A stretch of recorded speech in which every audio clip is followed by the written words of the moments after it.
First ತಗೊಂಡಿದ್ದ ಸಂಬಳ ಎಷ್ಟು ಅಂದ್ರೆ ಕೊಟ್ಟಿದ್ದು ನಿಮಗೆ, ನಿಮ್ಮ ಕೈಗೆ ಬಂದಿದ್ದು ಸಿನಿಮಾ ಇಂಡಸ್ಟ್ರಿಯಿಂದ ನಿಮ್ಮ ಕೈಗೆ ಬಂದಿದ್ದು? ಬರೀ ಕನ್ವೀನಿಯನ್ಸ್ ಬರೋದು ಅವಾಗ 10 ರೂಪಾಯಿ ಕನ್ವೀನಿಯನ್ಸ್ ಡೈಲಿ. ಹಾಂ. ಆಯ್ತು. ಪಾತ್ರಕ್ಕೆ ಅಂತ ನಿಮ್ಗೆ ಕೊಟ್ಟಿದ್ದು? ಪಾತ್ರಕ್ಕೆ ಅಂತ ಕೊಟ್ಟಿದ್ದು ನಮ್ಮ ಜಗ್ಗೇಶ್ ಅಣ್ಣವರು ಒಂದು ಪಿಕ್ಚರಲ್ಲಿ 250 ರೂಪಾಯಿ ಕೊಡಿಸಿದ್ರು. ಅದು ಎಣಸೋ ಅಂದರು. ಪರನೇ ಎಣಿಸ್ದೆ. ಎಷ್ಟು ರೂಪಾಯಿ ನೋಟ್ ಅದು? 250 ರೂಪಾಯಿ ದೊಡ್ಡ 100 ರೂಪಾಯಿ ಅವಾಗೆಲ್ಲ ಇನ್ನೂ ಇವೆಲ್ಲ ಬಂದಿಲ್ವಲ್ಲ. ಇವೆಲ್ಲ 100 ರೂಪಾಯಿನವ 250 ರೂಪಾಯಿ ಎಣಿಸ್ದೆ. ಏನು 200 ಒಂದು 50 ಮೂರೇ ನೋಟು? ಅದನ್ನೇ ಅದನ್ನೇ ಎಣಿಸ್ದೆ. ಅಲ್ಲಿಂದ ಶುರುವಾಯಿತು. ಅತಿ ಹೆಚ್ಚು ತಗೊಂಡಿದ್ದು ಅಂದ್ರೆ ಯಾವ ಎಷ್ಟು ರೂಪಾಯಿ? ಒಂದೊಂದು ಸಿನಿಮಾಕ್ಕೆ ಒಂದೊಂದು ದಿವಸಕ್ಕೆ 10,000 ರೂಪಾಯಿ ತಗೊಂಡೆ.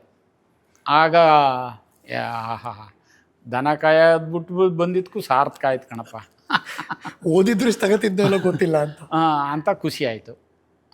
ಇನ್ನೂ ಸ್ವಲ್ಪ ಜಾಸ್ತಿ ಕಮ್ಮಿ ಎಲ್ಲ ಕೊಟ್ಟವ್ರೆ. ಅದೆಲ್ಲ ಈ ಬೆಂಗಳೂರು ಸಿಟಿ ಅಂದಾಗ, ಸಿನಿಮಾ ಅಂದಾಗ ಕೈ ಕಾಸು ಬಂದ್ಬಿಟ್ರೆ ತಲೆ ಓಡಲ್ಲ ಅಂತಾರೆ, ಅಥವಾ ಇನ್ನೇನೋ ಓಡುತ್ತೆ ಅಂತಾರೆ.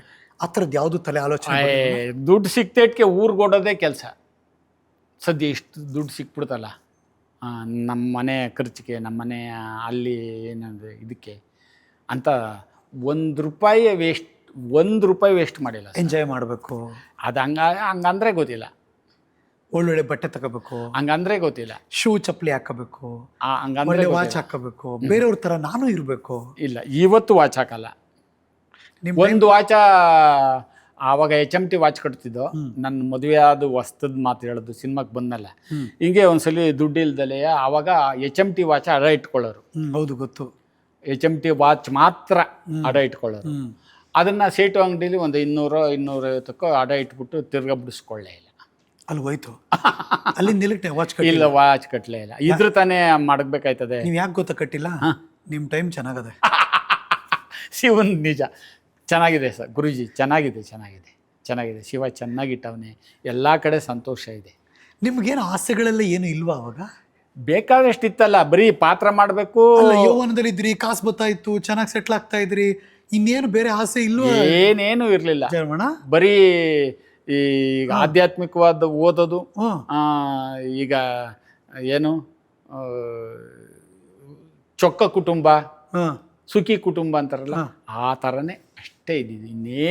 ಇನ್ನೇನು ಕಣ್ಣಿಗೆ ಓಡಲೇ ಇಲ್ಲ ಸರ್. ಇನ್ನೇನು ಆಸ್ತಿ ಮಾಡಬೇಕು ಅಂತಲೂ ಓಡಲಿಲ್ಲ. ಹಂಗೋ ಹಿಂಗೋ ಭಗವಂತ ಒಂದು ಗೊತ್ತಿಲ್ದಂಗೂ ಒಂದಷ್ಟು ಕೊಟ್ಟವನ ಆಸ್ತಿನ. ನಮ್ಮ ತಂದೆ ತಾಯಿಗಳು ಕೊಟ್ಟಿದ್ದು ಅಲ್ದಲೇ ಈ ಸ್ನೇಹಿತರು, ಅದು ನಿಮ್ಮದು ಪಕ್ಕದ ಕೊಡ್ತಾವ್ರೆ ಕಣೋ, ಕಮ್ಮಿ ಕೊಡ್ತಾರೆ, ಸುಮ್ಮನೆ ತಗೊಳ್ಳೋ ಅಂತ ಹಿಂಸೆ ಮಾಡಿ ಕೊಡ್ಸವ್ರೆ. ಈಗ ನೋಡಿ ಇವತ್ತು ಅದ್ರ ಮೌಲ್ಯ ಗಗನ ಮುಟ್ತಾ ಇದೆ. ಎಷ್ಟು ಖುಷಿ ಆಗುತ್ತಲ್ಲ. ಈಗ ಖುಷಿ ಆಗುತ್ತೆ. ತಗೊಂಡಿದ್ದು ಒಳ್ಳೇದಾಯಿತು. ನಾವೇನು ದೊಡ್ಡ ಜಮೀನ್ದಾರಲ್ಲ, 4 ಎಕರೆ ನಮ್ಮ ತಂದೆಯವ್ರು ಕೊಟ್ಟಿದ್ದು. ಅದ್ರ ಜೊತೆಗೆ ಹಿಂಗೆ ಸ್ವಲ್ಪ ಸಂಪಾದನೆ ಮಾಡಿದ್ದು, ಮನೆ ಕಟ್ಕೊಂಡಿದ್ದೀವಿ, ಮಕ್ಕಳು ಮದುವೆ ಮಾಡೋದು. ಈಗ ತಾವು ಹೇಳ್ದಂಗೆ ಸುಖಿ ಕುಟುಂಬ. Very good. ಈ ಗಾಂಧಿನಗರದಲ್ಲಿ ಯಾವಾಗಲೂ ಓಡಾಡ್ತಿರ್ಬೇಕಾದ್ರೆ ಅವತ್ತೊಂದು ಕಾಲ ನೀವು ಯಾರಿಗೂ ಗೊತ್ತಿಲ್ಲ, ನೀವು ಫೇಮಸ್ ಆದ ತಕ್ಷಣ ನಿಮ್ಗೆ ಕಂಡು ಹಿಡಿತಾರಲ್ಲ, ಅದೆಲ್ಲ ಫೀಲ್ ಹೆಂಗಿತ್ತಣ್ಣ? ಎಲ್ಲೋದ್ರು ಗುರ್ತಿಸ್ದಾಗ, ನಮ್ಮನ್ನು ಥಿಯೇಟ್ರು ಇದು ಮಾಡಿದಾಗ ಆಗಿದ್ದ ಸಂತೋಷ ಅಷ್ಟಿಷ್ಟಲ್ಲ ಗುರುಗಳೇ. ಒಂದು ಪಾತ್ರ ಮಾಡಿದೆ ಇದರಲ್ಲಿ, ಜಗ್ಗೇಶ್ ಅಣ್ಣ ಅವ್ರದ್ದೆಯ ಸರ್ವರ್ ಸೋಮಣ್ಣ. ಅಲ್ಲಿ ಉಮಾಶ್ರೀ ಅವರು ಶೂಟಿಂಗು ಅವರು ಸಿನಿಮಾ ಸೇರಕ್ಕೆ ಬರ್ತಾರಲ್ಲ, ಅವಾಗ ನಾನು ಅಸಿಸ್ಟೆಂಟ್ ಡೈರೆಕ್ಟ್ರು ದ್ವಾರಕೀಶ್ ಅವರು, ಹೀರೋಯಿನ್ನು ಉಮಾಶ್ರೀ ಅವರು, ನಟ ಜಗ್ಗೇಶ್ ಅವರು ಸೇರಕ್ಕೆ ಬಂದಿರ್ತಾರೆ. ಆವಾಗ ಇವರು ಫಸ್ಟು ಹೀರೋ ಬಂದ್ಬಿಟ್ಟು, ಏನೇ ಶೂಟಿಂಗು ಮೇಲೆ ಅಂದರು, ನೀನು ಕೆಳಗಡೆನೇ ಕರ್ಕೊಂಡೋಗ್ತಾ ಇದೀಯಾ ಅಂತಾರೆ ಅಸಿಸ್ಟೆಂಟ್ ಡೈರೆಕ್ಟ್ರು. ನನ್ನ ಉಳ್ಕೊಂಡು ಬಾರಯ್ಯ, ಸಿನಿಮಾಕ್ಕೆ ಬಂದು ಮೇಲ್ಕ್ಕೆ ಹೋದ್ಮೇಲೆ ಕೆಳಗಿರೋರು ಕಾಣಿಸೋಕ್ಕಿಲ್ಲ, ಕೆಳಗಿರೋ ಮೆಟ್ಲು ಕಾಣಿಸೋಕ್ಕಿಲ್ಲ ಕಣ, ಸುಮ್ಮನೆ ತಲೆ ತಿನ್ನಬೇಡ ಬರಯ್ಯ ಅಂತೀನಿ. ಏನು ನಿನ್ನ ತಲೆ ಚಿಕನ್ ಬಿರಿಯಾನಿ ನೋಡು ಅಂತಾರೆ. ಆಗಲೇ ಬಿರಿಯಾನಿ ಶುರುವಾಯಿತು. ಆಮೇಲೆ ಉಮಾಶ್ರೀ ಮೇಡಮು, ನಾವು ದ್ವಾರಕೀಶ್ ಅವರು ಪಾತ್ರ ಮಾಡ್ಬೇಕಾರೆ ಉಮಾಶ್ರೀ ಮೇಡಮು ಒಂದು ಡೈಲಾಗ್ ಬಿಟ್ಬಿಟ್ರು. ನಾನು ಅವ್ರ ಡೈಲಾಗ್ ಆದಮೇಲೆ ತಗೋಬೇಕಾಯ್ತು. ನೀನು ಡೈಲಾಗ್ ತಗೊಳ್ಳಿಲ್ವಲ್ಲ ಅಂದರು. ಅಲ್ಲಿ ಮೇಡಮ್ ತಗೊಳ್ಳಿಲ್ಲ, ಅದಕ್ಕೆ ನಾನು ತಗೊಳ್ಳಿಲ್ಲ ಅಂದೆ ನಾನು. ಅವರೆಲ್ಲರೂ ಮೇಡಮ್ ಮೇಲೆ ಹೇಳ್ತಾವಲ್ಲ ಇವನು. ಬಟ್ ನಿಮಗೆ ಕ್ಯೂ ಇದ್ದು ಮೇಡಮ್ ಹೇಳಿದ್ಮೇಲೆ ಹೇಳ್ಬೇಕು. ಅದೇ ಇರೋದೇ ಸಿಚುವೇಶನ್ ಹಂಗೆ. ಅವರು ಮೇಡಮ್ ಹೇಳಿದ್ ಬಿಟ್ಬಿಟ್ರು. ಆ ಡೈಲಾಗ್ ಹೇಳುವಲ್ಲೇ ಅಂದರು. ನನ್ನ ಮೇಡಮ್ ಹೇಳಿಲ್ಲ ಅಂದೆ ನಾನು. ಸಖತ್ತಾಗಿ ಅಲ್ಲೇ ಆಶ್ಚರ್ಯ ಆಗ್ಬಿಟ್ಟಿರುತ್ತೆ. ಮೇಡಮ್ ಹೇಳ್ತಾರಲ್ಲ. ಕ್ಯಾಮ್ರಾಮ್ಯಾನು ಅವರೆಲ್ಲ ನಮ್ಮ ಇವ್ರು ಮನೋಹರ್ ಇದ್ರು ಕ್ಯಾಮ್ರಾಮ್ಯಾನ್, ನಮ್ಮ ಊರ ಪಕ್ಕದವರು. ಏಯ್ ಎಂತ ಮಾತಾಡ್ಬಿಟ್ಟೆಯಾ ಅಂತ ಮೇಡಮ್ ಮುಂದೆ ಅಂತ. ಅದಾದಮೇಲೆ ಅಲ್ಲಿ ಹೇಳಲಿಲ್ವಲ್ಲ, ಅದಕ್ಕೆ ನಾನು ಹೇಳಲಿಲ್ಲ ಅಂದೆ. ಅಣ್ಣ ದೊಡ್ಡ ದೊಡ್ಡ ಪಾತ್ರ ಮಾಡಬೇಕು, ದೊಡ್ಡ ಲೆವೆಲ್ ಬೆಳಿಬೇಕು ಅಂತ ಏನು ಕನಸಿಲ್ಲ? ಗುರುಗಳೇ, ನಮ್ಗೆ ದೇವ್ರು ಸತ್ಯವಾಗ್ಲೂ ಒಂದೊಂದು ಸಣ್ಣ ಪಾತ್ರಗಳಲ್ಲಿ ಹೆಚ್ಚು ಹೆಸರು ಬಂದೈತೆ. ದೊಡ್ಡ ಪಾತ್ರ ಕೇಳೋದೇ ಇಲ್ಲ ಈಗಲೂ. ಎಷ್ಟು ದಿವಸದ್ದು ಒಂದು ಸಣ್ಣ ಪಾತ್ರ ಅನ್ನೋದೇ ಇಲ್ಲ. ಒಂದೇ ಒಂದು ಡೈಲಾಗ್ ಇರಲಿ ಗುರುಜಿ. ಗುರುಜಿ ಇದರಲ್ಲಿ ಈ ಗಣೇಶ್ ಅವರು ಪೀಕ್ ಟೈಮು, ಅವ್ರದ್ದು ಹುಡುಗಾಟ ಅಂತ ಒಂದು ಪಿಕ್ಚರು. ಕರೆಕ್ಟ್, ರೇಖಾ ಜೊತೆ. ಹುಡುಗಾಟ ಅಂತ ಒಂದು ಪಿಕ್ಚರು. ಅಲ್ಲಿ ಕೋಮಲ್ಗೆ ನಾನು ಒಬ್ಬ ಹುಚ್ಚ ಇನ್ಸ್ಪೆಕ್ಟರ್ ಡ್ರೆಸ್ ಹಾಕೊಂಬಂದು ಹ್ಯಾಂಡ್ಸ್ ಅಪ್, ನಡಿಯೋ ನಡಿಯೋ ನಡಿಯೋ ಅಂತೀನಿ. ಅಷ್ಟರೊಳಗಡೆ ಇವ್ರು ಬಂದು ಹಿಡ್ಕೊಂಡ್ಬಿಡ್ತಾರೆ ಹುಚ್ಚಾಸ್ಪತ್ರೆಯವರು, ತಗೊಂಡು ಹೊರಟೋಯ್ತಾರೆ. ಇಷ್ಟೇ ಡೈಲಾಗು ಸರ್. ನಾನು ಆಮೇಲೆ ಕೋಮಲ್ ಅವರು ಜೊತೆಲಿ ಬಂದರು. ಅದು ಅವರೇ ರೆಡಿ ಮಾಡಿಸಿದ್ದು, ಹಿಂಗಿರಲಿ ಅಂತ. ಸರಿ ಚೆನ್ನಾಗಿತ್ತಲ್ವೇನೋ ಸೀನು ಅಂದರು. ಯಾರು? ಕೋಮಲ್ ಅವರು. ಇದು ಮಾಡೋಕ್ಕೆ ನಾನು ಊರಿಂದ ಬರಬೇಕಾಗಿತ್ತಾ, ಸುಮ್ಮಕ್ಕೆ ಬಾರಪ್ಪ ಅಂದೆ. ಇದೇನು ಅಪ್ಸೆಟ್ ಆಗ್ಬಿಟ್ನಲ್ಲ ಇವನು ಅಂದ್ಬಿಟ್ಟು ಸುಮ್ಮನೆ ಆಗ್ಬಿಟ್ರು. ಸರ್ ಡಬ್ಬಿಂಗ್ ಕರೆದ್ರು. ಸರ್ ಯಾವುದಕ್ಕೆ ಸರ್? ಅದೇ ಕಣೆಯ ಇದಕ್ಕೆ ಹುಡುಗಾಟದ್ದು. ಏನಾ ನಡಿ ನಡಿಯನ್ನ ಕೇಳಕ್ಕೆ 3 ಡೈಲಾಗ್ ಅಲ್ಲೇ ಯಾರ ಕೈಲೋ ಹೇಳಿಸಿ ಸರ್ ಅಂದೆ ಫೋನಲ್ಲಿ.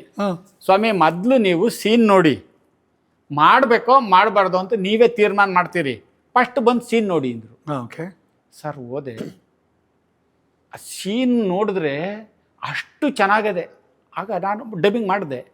ಸರ್ ಥಿಯೇಟ್ರಲ್ಲಿ ಕ್ಲಾಪ್ಸ್ ಅಂತೆ ಸರ್. ಇಷ್ಟೇ ಡೈಲಾಗು ಸರ್ ಯಾಕೆ ದೊಡ್ಡ ಪಾತ್ರ ಬೇಕು? ನಾನು ದೊಡ್ಡ ಪಾತ್ರ ಕೇಳುವಿಲ್ಲ, ಕೊಡಿನಕ್ಕೂ ಇಲ್ಲ. ಸಣ್ಣ ಪಾತ್ರದಲ್ಲೇ ಹೆಚ್ಚು ಹೆಸರು ಬಂದಿರೋದು. ನನಗೆ ಹೊಂದಿಸಲ್ದೆ ಯಾರಾದರೂ ಓಕೆ ಅಂತೀನಿ. ದೊಡ್ಡ ಪಾತ್ರನ ನಾನು ದೊಡ್ಡ ಪಾತ್ರ ಆದ್ರೆ ಮಾಡ್ತೀನಿ, ಚಿಕ್ಕ ಪಾತ್ರ ಆದ್ರೆ ಮಾಡ್ತೀನಿ ಅಂತ ನನ್ನ ಬಾಯಲ್ಲೇ ಬಂದಿಲ್ಲ, ಬರೋದೂ ಇಲ್ಲ. ನಾನು ಯಾವುದೋ ಒಂದು ಸೂಟ್ ಹಾಕೊಂಡಿರೋದೊಂದು ಪಾತ್ರ ನೋಡಿದ್ದೆ ನಿಮ್ಮದು, ಅದ್ಯಾವುದೋ ಮರ್ತ್ಬಿಟ್ಟಿದ್ದೀನಿ ನಾನು. ಹೌದು ಸರ್, ಅದ್ಯಾವುದೊಂದು ಸೂಟ್ ಹಾಕೊಂಡು ಸೂಟ್ ಹಾಕೊಂಡ್ಬಂದು ಭಿಕ್ಷದವ್ರ ಥರ ಬತ್ತೀನಿ. ಹೌದು, ಸಿಂಹಾದ್ರಿ ಅಂತ ಇವ್ರದ್ದು ಶೂಟ್ ಹಾಕೊಂಬಂದು ಭಿಕ್ಷುಕರ ಸಂಘದ ಅಧ್ಯಕ್ಷ ಅಂತ ಏನೋ ಹೇಳ್ತೀನಿ. ಇದು ಸಿಂಹಾದ್ರಿ ನೋಡಿ. ಎಲ್ಲಾ ಥರದ ಪಾತ್ರ ಹುಡ್ಕೊಂಬಂದಿದೆ. ಹೌದು, ಅದು ನೀವಿರೋ ಜಾಗ ಹುಡ್ಕೊಬರ್ತಾವೆಲ್ಲ. ಎಲ್ಲ ಶಿವಮಯ್ಯ ಅಲ್ವಾ? ಶಿವಮಯ್ಯ ನೋಡಿ, ದೊಡ್ಡ ದೊಡ್ಡ ನಟರ ಜೊತೆ ಎಲ್ಲ. ಸರ್ ಈಗ ಏನು ನಮ್ಮ ಯಶ್, ರಾಜ್ಕುಮಾರ್ ಇವೆರಡು ಬಿಟ್ಟು ಎಲ್ಲರ ಜೊತೆನೂ ಮಾಡಿದೆ ಪಾತ್ರ. ವಿಷ್ಣುದಾದ, ಹೌದು, ಅಂಬರೀಷ್ ಅವರು, ಹೌದು, ಎಲ್ಲರ ಜೊತೆನೂ ಮಾಡಿದೆ. ಈಗಿನ ಎಲ್ಲ ನಟರ ಜೊತೆಲ್ಲೂ ಮಾಡಿದೆ. ಅವರಿಬ್ಬರ ಜೊತೆ ಮಾಡಿಲ್ಲ ಅಷ್ಟೇ. ರಾಜ್ಕುಮಾರು ನಾವು ಹೋಗೋದಕ್ಕೆ ನಮ್ಮ ಕೈಗೆ ಸಿಕ್ಕಲಿಲ್ಲ, ಆಯಿತು, ಹಂಗಾಯ್ತು.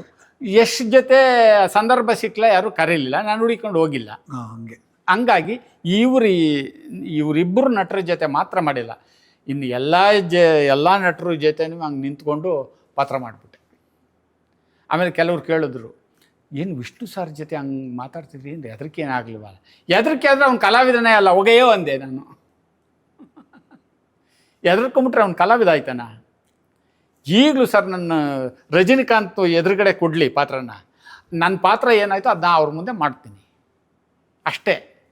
ಆ ಥರದ್ದೇನು ಒಳಗೆ ಇನ್ನೂ ಖುಷಿ ಆಗ್ಬಿಡ್ತದೆ, ಇನ್ನೂ ಒಂಥರ ಪೋರ್ಸ್ ಬಂದ್ಬಿಡುತ್ತೆ. ಚೆನ್ನಾಗಿ ತೋರಿಸ್ಬೇಕು ನಾನು. ಇಲ್ಲೇ ಇರೋದು ರತ್ನ, ಇಲ್ಲೇ ಇರೋದು ವಜ್ರಕ್ಕೆ ವಜ್ರನೇ ತೋರಿಸ್ಬೇಕು ಅನ್ನಿಸ್ತದೆ.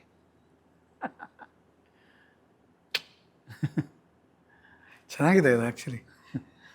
ನಿಮ್ಮ ಜೊತೆ ಮಾತಾಡಿ ನಿಮ್ಮ ಅನುಭವ ತಗೊಂಡ್ರೆ ಸಾಕು, ಇವತ್ತಿನ ಕಲಾವಿದರು ತುಂಬ ಚೆನ್ನಾಗಿ ವ್ಯಕ್ತಿತ್ವ ಬಿಲ್ಡ್ ಮಾಡ್ಕೋಬೋದು ಇಂಡಸ್ಟ್ರಿಯಲ್ಲಿ. ಎಲ್ಲ ಶಿವನ ಇಚ್ಛೆ ಸರ್. ಆಮೇಲೆ ಚಿತ್ರರಂಗದ ಬಗ್ಗೆ ನನಗೆ ತುಂಬ ನೋವು ಇದೆ. ಹೆಂಗೆ ಅಂದರೆ ಈಗಿನ ನಿರ್ದೇಶಕರುಗಳಲ್ಲಿ ನೋಡಿ, ಬೇರೆ ಬೇರೆ ಭಾಷೆಗಳಲ್ಲಿ ತುಂಬ ಕಷ್ಟಪಡೋರವ್ರೆ. ನಾನು ಹೇಳ್ತಿದ್ದೆ, ಇಲ್ಲಿ ಕಷ್ಟಪಡ್ತಾ ಇಲ್ಲ ನಿರ್ದೇಶಕರಾಗಲಿ, ಒಂದು ಕತೆಗಾಗಲಿ ಕಷ್ಟಪಡ್ತಾ ಇಲ್ಲ. ತುಂಬ ಕಷ್ಟ ಸರ್. ಚೆನ್ನಾಗಿ ಓಡಬೇಕು. ನಾವು 10ನೇರು ಬರ್ತೀವೋ 5ನೇರು ಬರ್ತೀವೋ ಅದು ಗೊತ್ತಿಲ್ಲ. ಓಡ್ದಲೇ ನಾನು ಫಸ್ಟ್ ರ್ಯಾಂಕ್ ಫಸ್ಟೇ ಬಂದ್ಬಿಡ್ಬೇಕು ಅಂತಂದರೆ ಯಾರು ಕೆಟ್ಟ ಸಿನಿಮಾ ಮಾಡಬೇಕು ಅಂತ ಹೋಗಲ್ಲ ಅಣ್ಣ. ಅಲ್ಲ, ಮಾಡಬೇಕು ಅಂತಾರೆ. ಅವ್ರಿಗೆ ಏನು ಇದರಲ್ಲಿ ಸ್ವಲ್ಪ ಪರಿಣಿತಿ ತಯಾರಿ ಮಾಡ್ಕೋಬೇಕು. ಅದನ್ನು ನಾನು ಕೇಳ್ಕೊತಾ ಇದ್ದೀನಿ ಸರ್. ಈಗ ಸಿನಿಮಾ ಓಡ್ತಾ ಇಲ್ಲ ಅಂತ ಒಂದು ಕಡೆ ನ್ಯೂಸ್ ಇದೆ, ಜನ ಥಿಯೇಟ್ರಿಗೆ ಗೊತ್ತಿಲ್ಲ ಅಂತ ಇದೆ. ಇವರು ಚೆನ್ನಾಗಿ ಮಾಡ್ತಾ ಇಲ್ಲ ಅಂತಲೂ ನಾನು ಹೇಳ್ತೀನಿ. ಚೆನ್ನಾಗೂ ಮಾಡ್ತಾ ಇಲ್ಲ ಸರ್, ಚೆನ್ನಾಗಿ ಮಾಡ್ಬೇಕು ಸರ್. ಚೆನ್ನಾಗಿ ಮಾಡಾದ್ಮೇಲೆ ಬೇಕಾದ್ರೆ ಕೇಳಲಿ. ಚೆನ್ನಾಗೂ ಮಾಡ್ತಾ ಇಲ್ಲ.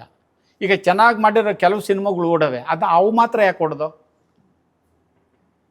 ಇಲ್ಲಿ ಶ್ರಮ ಬೀಳ್ತಾ ಇಲ್ಲ ಸರ್, ತಯಾರಿ ನಡೀತಾ ಇಲ್ಲ, ಪಾಕ ಸರಿಯಾಗಿ ಮಾಡ್ತಾ ಇಲ್ಲ. ಅಂದ್ರೆ ಅವ್ರ ಕೃಷಿ ಇನ್ನೂ ಮಾಡ್ಕೋಬೇಕು. ಕೃಷಿ ಮಾಡಬೇಕು ಸರ್. ಮೊದಲು ಹೆಂಗಿರ್ತಿದ್ರಣ ಅಸಿಸ್ಟೆಂಟ್ ಡೈರೆಕ್ಟರ್ಗಳೆಲ್ಲ ಡೈರೆಕ್ಟರ್ ಜೊತೆ? ಅಯ್ಯೋ ಅಯ್ಯೋ ಅಯ್ಯೋ ಸರ್, ಅವ್ರನ್ನ ಈಗ ಯಾರು ಸಿದ್ಲಿಂಗಯ್ಯನವರು, ಪುಟ್ಟಣ್ಣ ಕಣಗಲ್ ಅವರು, ಅವ್ರ ಚಿತ್ರಗಳನ್ನ ಭಗವಂತನಾಣೆ ಈಗಲೂ ಹಳೇ ವೈಟ್ ಆ್ಯಂಡ್ ಬ್ಲ್ಯಾಕ್ ಆಗಲಿ ನೋಡ್ತಾ ಇರ್ತೀವಿ ಸರ್. ಅವ್ರದ್ದು ಏನು ಅವರ ಪಿಕ್ಚರ್ಗಳು ಸರ್, ಈಗ್ಲರ್ಗೆ ಯಾಕೆ ಅದು ಇದಿಲ್ಲ, ಆ ಮೂಡಿಲ್ಲ, ಹೊಸ ಹಳೇದನ್ನೇ ಮಾಡಿ ಅಂತ ಹೇಳ್ತಾ ಇಲ್ಲ, ಹಳೆ ಕಥೆನೇ ಮಾಡಿ ಅಂತ ಕೇಳ್ತಾ ಇಲ್ಲ, ಹೊಸದ್ರಲ್ಲೂ. ನಿಮ್ಗೆ ಹೆಂಗ ಅನ್ಸುತ್ತೆ ಅಂದ್ರೆ ಜನಕ್ಕೆ ಬೇಕಾಗಿರೋ ಸಿನಿಮಾ ಕೊಡ್ತಿಲ್ವಾ ಅಥವಾ ಜನರ ಆಸಕ್ತಿ ಬೇರೆ ಆಗ್ಬಿಟ್ಟಿದ್ಯಾ? ಜನರ ಆಸಕ್ತಿನೂ ಬೇರೆ ಆಗೈತೆ, ಅದು ಐತೆ, ಚೇಂಜ್ ಆಯ್ತಾ ಇರ್ತದೆ. ಅದು ಆಯಾ ಕಾಲಕ್ಕೆ ಏನೇನೋ ನೋಡಿಕೊಂಡು ಅದು ಇದು ನೋಡಿಕೊಂಡು ಚೇಂಜ್ ಆಯ್ತಾ ಇರುತ್ತೆ. ಚೇಂಜೇ ಆಗಲಿ, ಆದ್ರೂ ಅವ್ರದ್ದೊಂದು ನಾಡಿ ಇರುತ್ತೆ. ಆ ನಾಡಿಯ ಮಿಡಿತಕ್ಕೆ ಇವರು ಕೃಷಿ ಮಾಡ್ತಾ ಇಲ್ಲ, ಅದು ಆ ನೋವಿದೆ. ಹಾಗಾಗಿ ಜನಕ್ಕೆ ರೀಚ್ ಆಗ್ತಿಲ್ಲ ಅಂತ. ಈಗ ಕೆಲವು ಭಾಷೆಗಳಲ್ಲಿ ಈಗ ತಾವೆಲ್ಲ ನೋಡಿದಿರಿ, ಒಂದು ಕಾಲದಲ್ಲಿ ನಾವು ಮಲಯಾಳಿ ಅಂದ್ರೆ ನಗವು ಸಿನಿಮಾಗಳು, ಇವತ್ತು ಮಲಯಾಳಿಯವ್ರನ್ನ ಎತ್ತಿ ತೋರಿಸ್ತಾ ಇದ್ದಾರೆ ಸಿನಿಮಾನ ಅವರು. ಅಂದ್ರೆ ನಾನು ಜಾಸ್ತಿ ನೋಡಿಲ್ಲ, ನನ್ಗೆ ಗೊತ್ತಾಗಲ್ಲ, ನನಗೆ ಅರ್ಥ ಆಗಲ್ಲ. ನೀವು ನೋಡ್ತೀರಾ? ಹೋಗ್ಲಿ, ಕನ್ನಡ ಸಿನಿಮಾಗಳು ನೋಡ್ತೀರಾ? ನಾ ಕನ್ನಡ ಸಿನಿಮಾಗಳು ನೋಡ್ತೀನಿ, ಬೇರೆ ಭಾಷೆಗಳು ಜಾಸ್ತಿ ನೋಡ್ತೀರಾ? ನಾಗಮಂಗಲ, ಆಮೇಲೆ ನಮ್ಮ ಹುಡುಗರುಗಳು ಇಂಥ ಸಿನಿಮಾಗಳು ಹಾಕೊಡ್ರೋ ಅಂತ ಅಂದ್ರೆ ಅವು ಹಾಕೊಡ್ತಾರೆ, ಕನೆಕ್ಟ್ ಮಾಡ್ಕೊಂಡು ನೋಡಿಸ್ತಿರ್ತೇನೆ. ಈಗಲೂ ಹಳೆ ಸಿನಿಮಾಗಳನ್ನಂತೂ ಹುಡುಕಿ ನೋಡ್ತಾ ಇದ್ದೀನಿ ಗುರುಗಳೇ. ಹೊಸ ಸಿನಿಮಾಗಳು ಕಮ್ಮಿನೇ ನೋಡ್ತಾ ಇರೋದು, ಹಂಗಾಗ್ಬಿಟ್ಟೈತೆ. ಇವರು ಕೃಷಿ ಮಾಡ್ತಾ ಇಲ್ಲ. ಇಲ್ಲಿ ಜನ ಥಿಯೇಟ್ರಿಗೆ ಬರ್ತಾ ಇಲ್ಲ ಅನ್ನೋದು ಒಂದು ಕಡೆ ಮಾತಿರಲಿ, ಇವರು ಚೆನ್ನಾಗಿ ಕೃಷಿ ಮಾಡ್ತಾ ಇಲ್ವಲ್ಲ ಅನ್ನೋ ಒಂದು ನೋವಿದೆ. ಅವ್ರನ್ನ ಕೃಷಿ ಚೆನ್ನಾಗಿ ಮಾಡಿ ಬರದೇ ಹೋದ್ರೆ ಆಕ್ಷೇಪಣೆ ಅವ್ರ ಮೇಲೆ ವರ್ಷನ, ಏನಪ್ಪ ಜನರ ಅಭಿರುಚಿನೇ ಇಲ್ಲ ಅಂತ. ಈಗ ಮಾಧ್ಯಮ ಬೇಕಾದಷ್ಟಾಗಿದೆ, ಹಿಂಗಂದ್ರೆ ಒಂದು ಬರ್ತಾ ಇರುತ್ತೆ, ಹಿಂಗಂದ್ರೆ ಒಂದು ಬರ್ತಾ ಇರುತ್ತೆ, ನೋಡ್ತಾ ಇರ್ತಾರೆ ಹೊಸದೆಲ್ಲ ನೋಡ್ಕೊಂಡು ಹೋಗ್ತಾರೆ. ಇಲ್ಲೇ ಇಷ್ಟು 400 ರೂಪಾಯಿ ಟಿಕೆಟ್ ಕೊಟ್ಬಿಟ್ಟು ಯಾಕೆ ನೋಡ್ತಾರೆ? ಇಲ್ಲೇ ಬೇಕಾದಷ್ಟು ಫ್ರೀಯಾಗಿ ನೋಡೋದು ಐತೆ. ಅದನ್ನು ಮೀರಿ ಇವ್ರು ಕೊಡಬೇಕಾಗಿದೆ. ಈಗಿನ ಆ ಥರದ್ದು ಕೃಷಿ ಮಾಡ್ತಾ ಇಲ್ಲ. ನಾನು ನಿರ್ದೇಶಕ ಅಲ್ಲ, ಮತ್ತು ಕತೆಗಾರ ಅಲ್ಲ, ನಟ. ನೀವು ಹೇಳಿದ ಮಾತ್ರ ಹೇಳ್ಬಲ್ಲೆ, ಇಲ್ಲ ಒಂದು ಸೇರಿಸ್ಕೋಬಲ್ಲೆ. ನಿರ್ದೇಶನ ಮಾಡಲ್ವಾ? ಅಷ್ಟು ದೊಡ್ಡ ಪಟ್ಟ ನಮಗೆ ಕಥೆ ಬರೆಯಲ್ವಾ? ಇಲ್ಲ ಗುರುಜಿ. ನಮ್ಮ ನಾಟಕದಲ್ಲಿ ನಿರ್ದೇಶನ ಮಾಡ್ಕೊಂಡಿದ್ದೀನಿ, ನಾಟಕದಲ್ಲಿ ಎಕ್ಸ್ಟ್ರಾ ಕಥೆಗಳು ಬರ್ಕೊಂಡಿದ್ದೀನಿ. ಇಲ್ಲಿ ಯಾಕೆ? ಇಲ್ಲಿ ಅಂದರೆ ಇದು ಹೆದರಿಕೆ. ಏನು ಸದ್ಯ ಇಷ್ಟು ಸಿಕ್ಕಿದ್ರೆ ಸಾಕ್ತಲ್ಲ, ಈ ಕುರ್ಚಿ ಸಿಕ್ಕಿದ್ದೇ ಸಾಕಲ್ಲಪ್ಪ, ಇನ್ನು ಅದಕ್ಕೆಲ್ಲ ಮೆಟ್ಲು ಅಂಥ ಸಂದರ್ಭನೂ ಸಿಕ್ಕಲಿಲ್ಲ.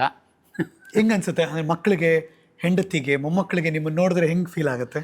ಈಗ ತಂದೆ ತಾಯಿಗಳಿಗೆ ಒಳ್ಳೆ ಮಗನಾದೆ, ಹೆಂಡತಿಗೆ ಒಳ್ಳೆ ಗಂಡನಾದೆ, ಮಕ್ಕಳಿಗೆ ಒಳ್ಳೆ ತಂದೆ ಆದೆ, ಸಾಕು. ಆಮೇಲೆ ಸಮಾಜಕ್ಕೆ ಒಳ್ಳೆ ಸತ್ಪ್ರಜೆ ಆದೆ, ಸಾಕು ಅನ್ನಿಸ್ತದೆ. ಆದರೂ ನೀವು ನಮಗೆ ಸಿಗಲ್ಲ, ಅಲ್ಲೆಲ್ಲ ದೂರದಲ್ಲಿ ಇರ್ತೀರ. ಇರಲಿ ಗುರುಗಳೇ, ಇಂಥ ಸುಮಾರು ಕಾರ್ಯಕ್ರಮಗಳಿಗೂ ನಾನು ಹೋಗಿದ್ದೀನಿ, ತಮ್ಮಂಥವರೆಲ್ಲ ಕರೆಸವ್ರೆ. ಮತ್ತು ಈಗಲೂ ಇನ್ನೂ 3-4 ಸಿನಿಮಾ ರಿಲೀಸ್ ಆಗಬೇಕು. ಓ ಹೌದಾ? ಈಗಲೂ ಸಿನಿಮಾಗಳು ನಡೀತಾನೆ ಇದೆ, ಮಾಡ್ತಾ ಇದ್ದೀನಿ. ದೊಡ್ಡ ಸಿನಿಮಾಗಳಲ್ಲ, ಹೊಸಬ್ರು ಸಿನಿಮಾಗಳು, ಚಿಕ್ಕ ಬಡ್ಜೆಟ್ ಸಿನಿಮಾಗಳು ಉದುರೋಯ್ತವೆ. ಆಮೇಲೆ ಅವ್ರಿಗೂ ಹೇಳ್ತಿರ್ತೀನಿ, ಸ್ವಲ್ಪ ಚೆನ್ನಾಗಿ ಮಾಡ್ರಪ್ಪ, ಇದೇ ಖರ್ಚಲ್ಲಿ ಇನ್ನೊಂಚೂರು ಏನಾದ್ರು ಖಾರ ಹರೀರಿ ಅಂತೀನಿ. ಅವರು ಪಾಪ ಆಯಾ ಬಡ್ಜೆಟ್ಗೆ, ಆಯಾ ಕತೆಗೆ ಅವ್ರ ಮನಸ್ಸಿನಲ್ಲಿ ಏನಿರ್ತದೋ ಅದು ಮಾಡ್ಕೋತಾರೆ. ಇನ್ನೇನಾರ ತಲೆ ತಿಂದರೆ ಅವನ ತಲೆ ತಿಂತಾನೆ ಕಣೆ ಒಂಥರ ಅಂದ್ಬಿಡ್ತಾರೆ. ಅದು ಬೇರೆ ಐತೆ, ಅದು ಬೇರೆ ಅದೇ. ನೀವು ಕಲಾವಿದ್ರ ಸಂಘ ಅಲ್ಲಿಗೆಲ್ಲ ಮೆಂಬರ್ ಆಗಿರೋದು ಅದೆಲ್ಲ ಉಂಟಣ? ಈ ನಮ್ಮ ಪೋಷಕ ಕಲಾವಿದ್ರ ಸಂಘ ಆಯಿತು, ನಮ್ಮ ಬ್ಯಾಂಕ್ ಜನಾರ್ದನ್ ಇದ್ರು, ಅಲ್ಲಿ ಫಸ್ಟ್ ಜಾಯ್ನ್ ಆದಮೇಲೆ ಅಲ್ಲಿ ಆಕ್ಟಿವಿಟೀಸ್ ಎಲ್ಲ ನೋಡ್ದು. ನಾವು ತಿಂಗಳ ಬರೋಕ್ಕಾಗಲ್ಲ, ಆಮೇಲೆ ಏನೋ ಸಮಾಧಾನಕರವಾದ ಅಭಿರುಚಿ ಇರಲಿಲ್ಲ, ತಿರ್ಗಾ ರಿನ್ಯೂನೇ ಮಾಡಿಸಿಲ್ಲ ನಾನು, ಹೋಗೇ ಇಲ್ಲ. ಬೇರೆ ಇನ್ಯಾವ ಪ್ಲ್ಯಾಟ್ಫಾರ್ಮಲ್ಲೂ ಇಲ್ಲ? ಇಲ್ಲ. ಹೋಗ್ಲಿ, ಯಾರ ಜೊತೆ ಟಚ್ಚಲ್ಲಿದ್ದೀರಾ? ಅದು ಬೇಕಾದ್ರೆ ಹಿಂಗೆ ತಮ್ಮಂಗೆ ಕರ್ಸ್ಕೋತಾರೆ. ಇಂಡಸ್ಟ್ರಿ ಕಲಾವಿದರು ಇದಾರಲ್ಲ ನಿಮ್ಮ ಜೊತೆ ಇರ್ತಾರಲ್ಲ, ಅವರೆಲ್ಲ ಕರೆಸ್ತಾರೆ. ಟಚ್ಚಲ್ಲಿದ್ದಾರಾ? ಅಲ್ಲ, ಟಚ್ಚಲ್ಲಿ ಹೆಂಗಿದೆ ಜರಮಣ, ತುಂಬ ದಿನ ಆಯಿತು, ಚೆನ್ನಾಗಿದೆಯಾ ಅಂತ ಸುಮ್ಮನೆ ಮಾತಾಡೋರು? ಹೌದು, ಇದಾರಾ? ಹೌದು. ಯಾರು ಫ್ರೆಂಡ್ ಅಂದರೆ? ಅಲ್ಲ, ಸುಮಾರು ಜನ ನಟರುಗಳು ಅವರೇ, ನಿರ್ದೇಶಕರು ಅವರೇ. ಅಲ್ಲ, ಯಾರು ಫ್ರೆಂಡ್? ಜಯರಾಮ್ ಅಣ್ಣಂಗೆ ಯಾರು ಫ್ರೆಂಡು? ಅಲ್ಲ ಬಿಡಿ, ಅಲ್ಲಿ ಆಸ್ಥಾನ ಕವಿಲಿ ಆಗಾಗ್ಗೆ ಫೋನ್ ಮಾಡ್ತಾ ಇರ್ತಾರೆ. ಜಗ್ಗೇಶ್ ಅಣ್ಣ ಕಾಲ್ ಇದ್ದೇ ಇರುತ್ತಾ? ಅವ್ರದ್ದು ಈಗ ಮೊನ್ನೆನೂ ಅವ್ರ ಜೊತೆನೆ ಕಾರ್ಯಕ್ರಮ ಮಾಡೋದು. ಹೌದು. ಅವ್ರದ್ದು ಈಗ ರಾಜಕೀಯದಕ್ಕೆ ಹೋಗಿದಾರಲ್ಲ, ಆ ಕಡೆನೂ ಒಂದು ಕಾರ್ಯಕ್ರಮಗಳು ಸಿಗ್ತಾವೆ ನಮಗೆ. ಈಗ ಮೊನ್ನೆ ತಾನೇ ಖುಷಿ ಆಯ್ತು ಅವ್ರು ರಾಜಕೀಯಕ್ಕೆ ಬಂದಿದ್ದು. ಅವ್ರ ಅಭಿರುಚಿ, ನಮಗೆ ರಾಜಕೀಯದ ಅಭಿರುಚಿ ಇಲ್ಲ. ನನ್ನ ಕೇಳಿದ್ರು ಒಂದ್ಸಲ, ಹಾಂ ನಿನ್ನ ಕಮ್ಮಿ ಅಂದರೆ ಒಂದು ಜಿಲ್ಲಾ ಪರಿಷತ್ ಸದಸ್ಯನ ಮಾಡಿಸ್ತೀನಿ ಕಣೋ ಅಂತಂದರು. ಬೇಡಿ ಗುರೂಜಿ, ನನಗೆ ಕಲಾವಿದನಾಗಿರೋಕ್ಕೆ ಇಷ್ಟೇ ಸಾಕು, ನಾನು ಇನ್ನೇನೇನು ರಾಜಕೀಯದಕ್ಕೆ ಅದರೊಳಗೆ ಬರೋಕ್ಕಿಲ್ಲ, ನನ್ನ ಅದ್ರ ಸುದ್ದಿನೇ ಎತ್ಬೇಡಿ ಗುರುಗಳೇ ಅಂತೆ. ಈಗಲೂ ನಮ್ಮ ಹಳ್ಳಿಗಳಲ್ಲಿ ನಿಂತ್ಕೋತಾರಲ್ಲ, ನಮ್ಗೆ ಹೇಳ್ತಾರೆ, ಅಪ್ಪ ನೀವು ನಿಂತ್ಕೊಳ್ಳಿ ಅಂತಾರೆ. ನನಗೆ ಭಾಳ ಹೊತ್ತು ನಿಂತ್ಕೊಳ್ಳೋಕ್ಕಾಗಲ್ಲ, ಕಾಲು ನೋಯ್ದವು ಕಣಪ್ಪ, ಬೇಕಾದ್ರೆ ಕೂತ್ಕೋತೀನಿ ಅಂತೀನಿ. ಚೆನ್ನಾಗಿದೆ ಇವೆಲ್ಲ. ನಿಜವಾದ ಡೈಲಾಗು. ನಿಂತ್ಕೊಳ್ಳಿ ಅಂತಾರೆ, ಇಲ್ಲಪ್ಪ ಭಾಳ ಹೊತ್ತು ನಿಂತ್ಕೊಳ್ಳೋಕ್ಕಾಗಲ್ಲ, ಬೇಕಾದ್ರೆ ಕೂತ್ಕೋತೀನಿ ಅಂತೀನಿ. ಹೆಂಗೆ ಬೇಕಾದ್ರೆ ಅರ್ಥ ಮಾಡ್ಕೊಳ್ಳಿ.